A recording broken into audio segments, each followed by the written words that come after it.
My name is Dylan Knowles, and I am a simulation developer here representing the Australian Prevention Partnership Centre, the Saxinstitute, and my own organization, Minus 50 Software.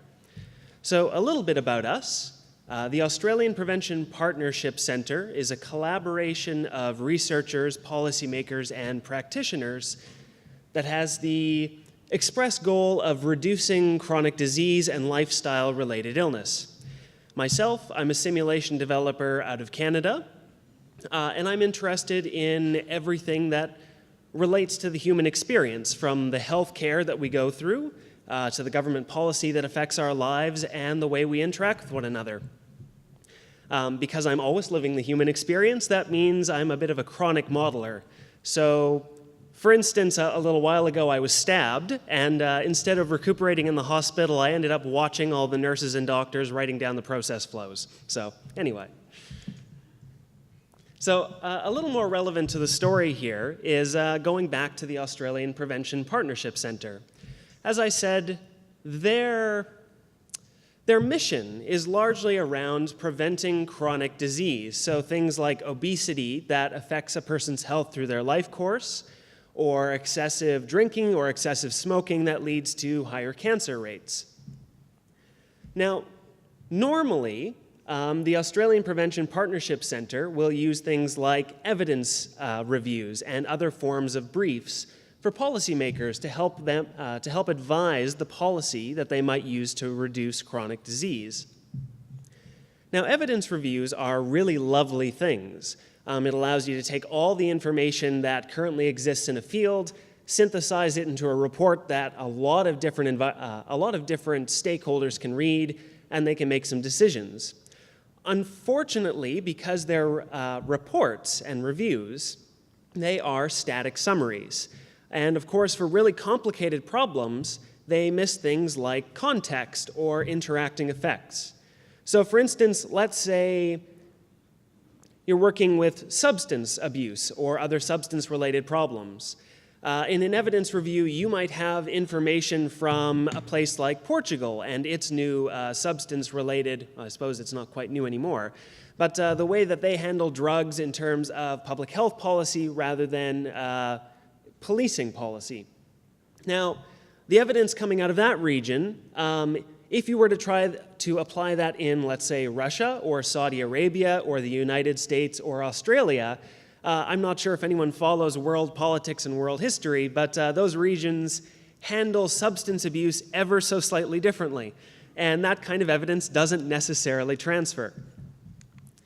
So this is kind of where TAPS comes into play, and this is where modeling comes into play. Australia has a really interesting relationship with alcohol. It is very much a part of everyday life, and I can see the Australians in the crowd already smiling and just nodding their heads. To put it in perspective, for a population of 24 million people, the public cost of dealing with alcohol-related problems is about $15 billion a year, and it makes up one of the biggest burdens on the healthcare system in the country. To put this into more tangible perspectives, everybody with a cup on the table, can you hold that up and just put it kind of at eye level, look at it like you're looking at a nice thing that you're swirling around? For the drinking statistics in Australia to make any kind of sense, both the self-reported statistics and the industry, the amount of alcohol sold, every single drinking age adult, let's pretend that's everybody in this room, needs to have that full of high-strength wine every single night, every single time you're coming home from a kid's birthday party or a game or something like that. Basically 2 standard drinks every single night. Now this is really highly skewed in that population. So 10% of the population drinks half the alcohol. So that means that this half of the room has to pass every single mug full of really high-strength wine. So all you guys pass it all down to these 4 tables. And then 30% of the alcohol, so let's say roughly half of what you just passed down there, is drunk by those 2 tables. this is the skew they're dealing with, and that causes a lot of acute harms and chronic harms. But of course, it's really unintuitive how you might deal with that, because just because those two tables are drinking a hell of a lot of alcohol doesn't mean they actually contribute to all of the harms. Remember, half of this room is still drinking a pretty significant amount of alcohol every single day. And so you've got a large number of people with a lower rate of acquiring alcohol-related cancers still presenting to emergency rooms or still beating each other up after work because they've had maybe one too many. And on that note, different sexes, different age groups, different professions all have different norms surrounding this. So you might have one policy that works really well for one group of people but works really badly for another. Or let's say you are a policymaker and a couple of young adults get killed, as they did in 2012 and 2014, in a really public way. You might be tempted to react really quite suddenly in trying to implement a blanket and a wide variety of different policies that after the fact you might go, well, did I really need all of those? And did they actually hit the people that were causing the problems? So this is where the New South Wales government found itself, and this is where the New South Wales Ministry of Health found itself, and this is where TAPS found itself. Amidst this environment where there were a lot of harms coming from alcohol consumption, both the really salient ones in terms of violence and the long-standing ones in terms of chronic health issues. And a variety of different stakeholders came together and basically said, well, this is a really complex issue, and we can't necessarily handle that just in an evidence review or report. Could we take all of that information, all of the government reports, all of the statistics, all of the expert information, all of the community level stuff, the stuff from people on the ground, could we integrate that into a single model? Could we use that to test any combination of interventions those stakeholders wanted? Could we predict how different policies in the future might play out? And by the way, Dylan, can you make all of this based on behavioral mechanics?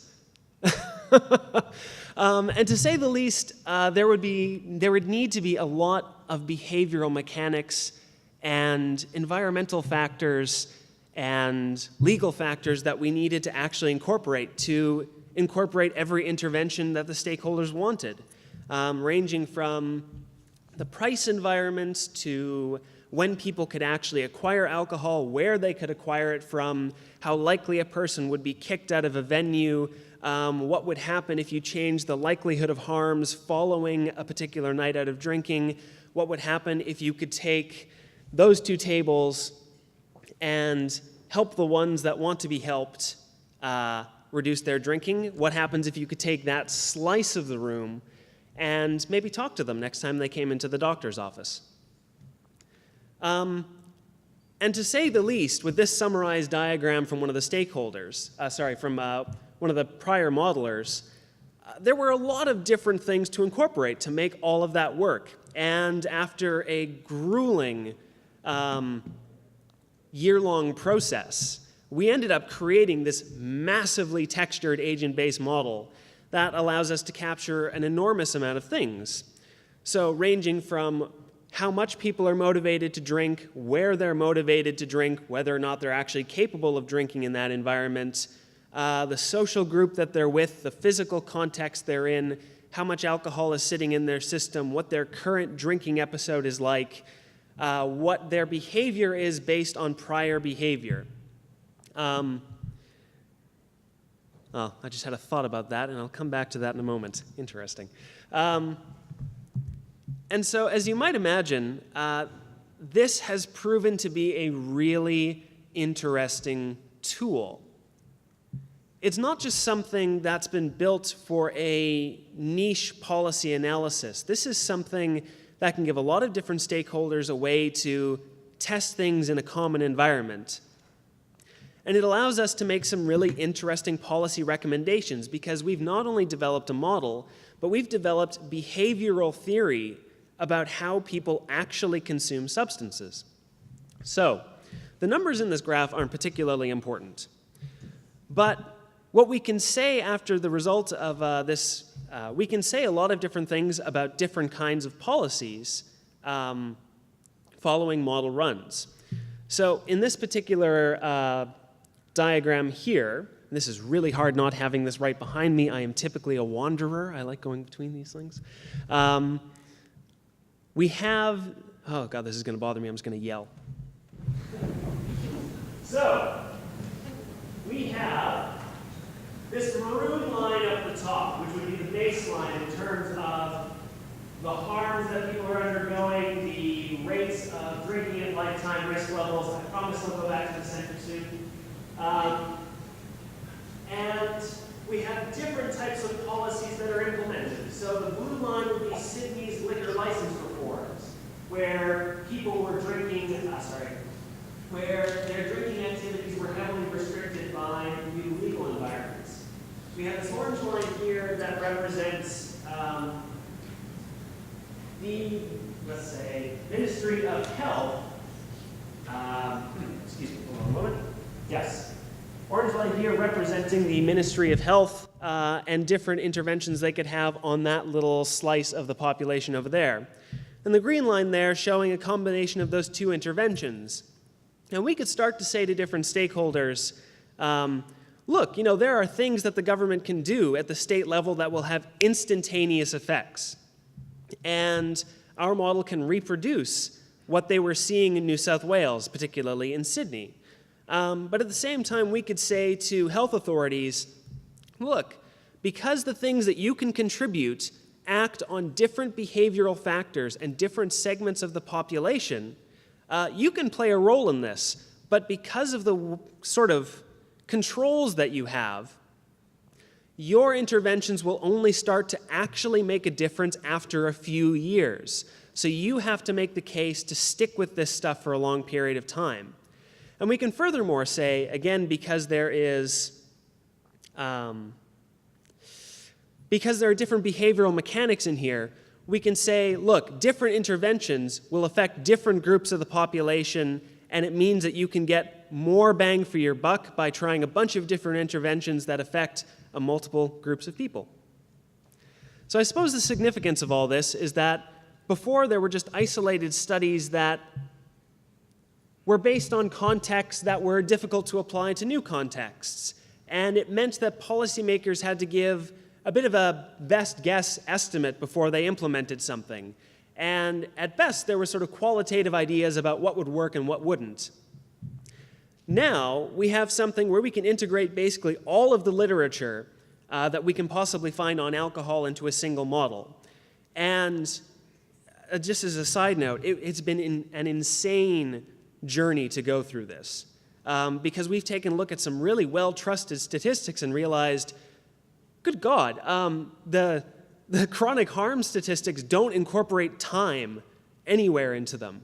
And they're quoted in media everywhere saying that if you drink at a certain level, your risk of harm goes up, but they don't say if someone's been drinking for 75 years or 10 years or whether they're episodic or gradual. And we had to work around those problems. And we also have a model that uses behavioral theory that produces population-level predictions. And if you can recall from the diagram earlier, this is not a trivial model. So we had to engineer some really very quite technically heavy solutions in order to simulate a large population. And rather than having qualitative theory as we did before, now we have some quantitative ways of saying this is roughly how big of an effect we expect a particular intervention to have. And through this process, we have just kept reproducing a lot of different metrics from the population. We're able to take a look at the sex-based differences across different age groups in terms of single occasion risk drinking and lifetime risk. We can take a look at the different number of drinks that are being drunk by different segments of the population. We can look at harms on a per harm basis. We can actually reproduce all these things that we're seeing in the real world, like this table thing that I was pointing out. like the different number of people that are drinking on a daily basis or a weekly basis, or the number of people getting into violent encounters, or the number of people basically being hospitalized because they've drunk to the point of draining all the vitamin B in their brain. We got the behavioral stuff more or less nailed down. And all of these other things just emerged out of this system. And this is why I love agent-based modeling. These things just sort of pop out. And not only that, we've allowed stakeholders to supply whatever kind of intervention combinations that they want, as long as it can affect the environmental and social and behavioral hooks that we happen to have in the model. And again, at the very end of this, once you've put in these different interventions and you've run it through, and I dump a whole bunch of data and run configuration on Ante's computer, or, well, he runs the models and then he gets the data and then he processes it. We can get these really interesting things in Tableau where we can say, these are the relative effects of these different interventions. Here's why we believe them to work. And here are different interventions you could couple with these in order to get the effect that you're looking for while reducing the impact that you have on people's lives. And because of this huge effort, and this is mostly just from a scientific standpoint and a future development standpoint, after this massive undertaking, we've realized some very fundamental things about human substance abuse and addiction. And we found that, our year-long effort, using the lessons that we came away from with this, we could reproduce most of our successes in 4 days of work. That's it. And we realized this structure is potentially applicable to basically any substance abuse problem. And that paper is definitely in the works, and I'm really quite proud of that. Anyway, so why AnyLogic? I've gone on about this project, and I've been babbling in front of you for a little while. Most of you are still looking up, so I think that's a good sign. AnyLogic is incredibly flexible. There were so many different things that we had to do with a variety of different constructs that we wouldn't have been able to do it in a pure SD package or a pure ABM package or a pure anything else package. There were different abstractions that were better suited for different tools. As well, and this is something I really didn't appreciate about AnyLogic until this particular project. AnyLogic is really highly visual. And it means that if you need to codify a really important assumption about, let's say, why someone's drinking in a particular location or how much they're going to drink there, and you need to be able to communicate that with experts. If you use, let's say, AnyLogic's action charts, you can codify those formulas in a highly visual way that suddenly people look at it and just go, I get that. That's not math, that's not code, that is, 6 green boxes whose assumptions I can understand. And anyway, so demo time. If somebody could hit play on this. So this is going to be about the least interesting graph you'll have seen at this conference, but basically the model takes a very long time to run given the amount of detail that we have in this particular iteration, and over time it reproduces population drinking trends. And because of some of our interfaces that we've developed, we can inject different interventions into this at whatever time we want, in whatever combination that we want, in whatever strength that we want, applying to whatever subpopulations that we want for whatever duration of time that we want. And so I think, Ante, you can correct me if I'm wrong here, but I think our base case is about 30 different intervention combinations that the stakeholders were interested in. But there is nothing hard-coded about which interventions we can try and which ones we can't. I'm a software engineer by trade. When somebody tells me that something will be very difficult to do, I just smile a little bit and put in a little more effort and try and pull off a bit of witchcraft. So that was a lot of fun. As well, we have this second bit here, and I promise I'm only going to go over this timer by just a minute. The second part of this is just a little preview of this secondary model that we've produced. And with just the prototype of it, we can get a lot of the same metrics appearing that we had in our original sort of industrial strength ABM. And my hope, after I've had a lovely vacation this winter going back to above average temperatures, which is actually quite nice, after I've had a lovely little vacation with my family, the game plan is to integrate this into the larger structure to have something that gets us more stable results in a faster time frame with a simpler model structure that can be more easily tailored to new regions. So for those of you who are just getting into AnyLogic here, I want you to appreciate that you can build big industrial tools with this, but you will also learn some very fundamental things about the systems that you're modeling. And that's huge in and of itself. Anyway, I'm 50 seconds over time, so I would just like to say thank you very much for listening to me go on. I hope I haven't bored you to death. I hope I haven't made you want to drink a whole lot.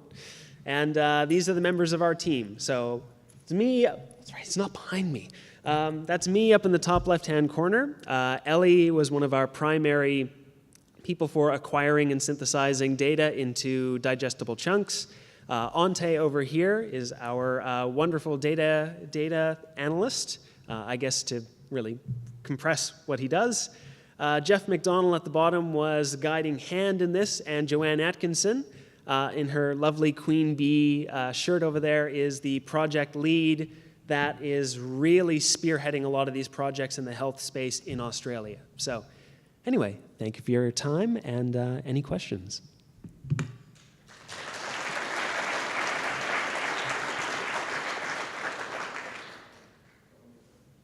Excellent presentation, and I commend you for the high effort that you put in this. I'm just curious about the behavioral aspects in that model.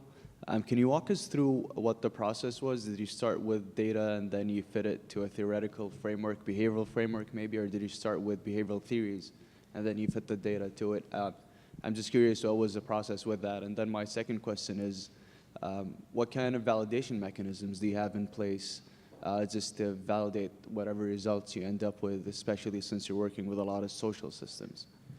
Right. So I think this is where I differ a lot from other people in this room. What I've seen in a lot of the presentations today is this cycle of going and getting requirements, building up something, testing things, and then validating. For me, I am a scientist by nature. I am a software developer. I do that all in the span of a week, every single week.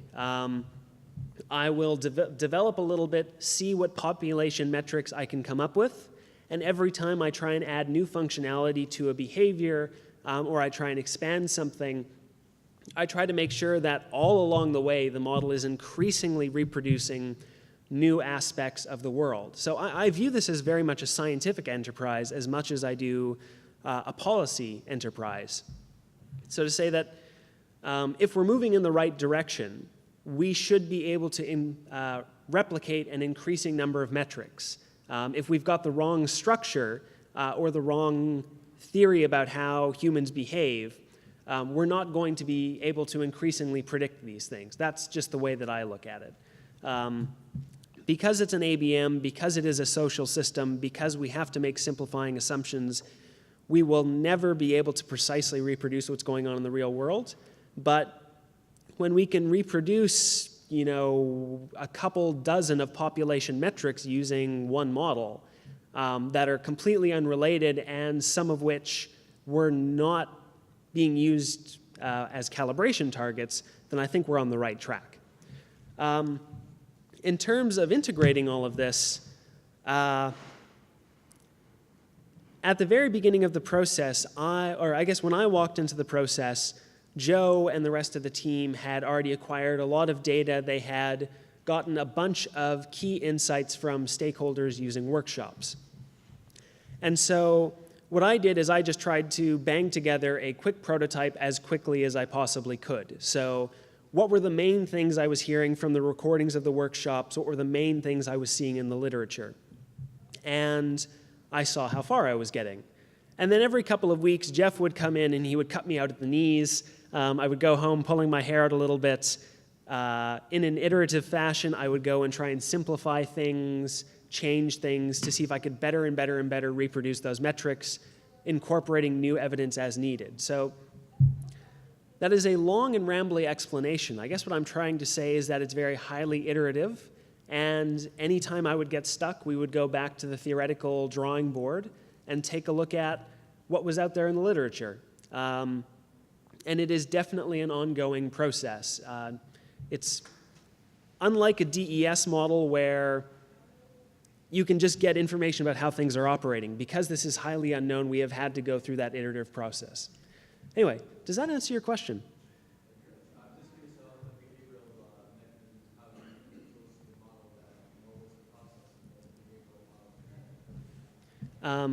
What was the process of choosing which behavioral aspects? Like I said, it was, oops, I don't quite know what happened there. Like I said, it was very much an iterative process. We took a look at as much literature as we could, saw what we thought experts thought was important, and tried to integrate that as best we could in the model. When we got stuck, we then referred back to addictions literature to see if other researchers had already come up with a theoretical framework, at which point we adapted our existing structure to fit that new theoretical framework to see if we could improve the way the model was performing, which did help quite a bit. Okay, anyone else? Oh, I think we have one over. Hi, thanks very much. Really good presentation, really enjoyed it. I have a similar question in that if you decide, okay, we're going to implement this behavioral feature, we got some data on that, that's great. Then you decide we're going to implement this second behavioral feature, we've got data, that's great.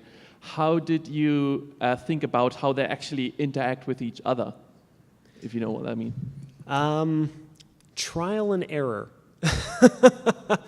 There were a lot of different sort of static population metrics and trends that we were trying to reproduce, but we were also taking a look at different interventions that had already existed.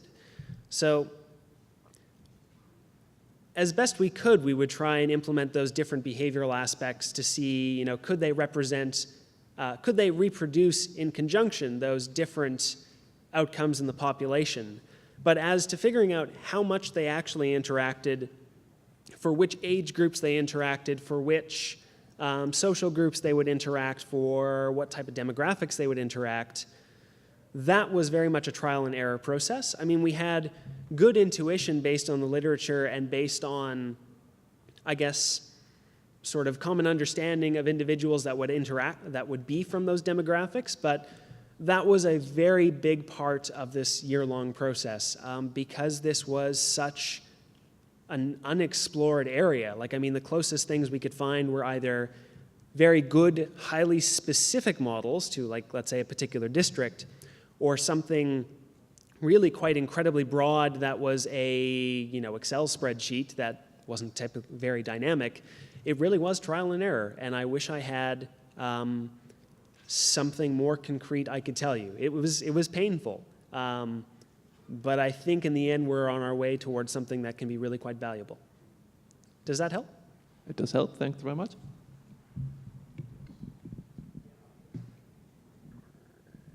Well, thank you, everyone.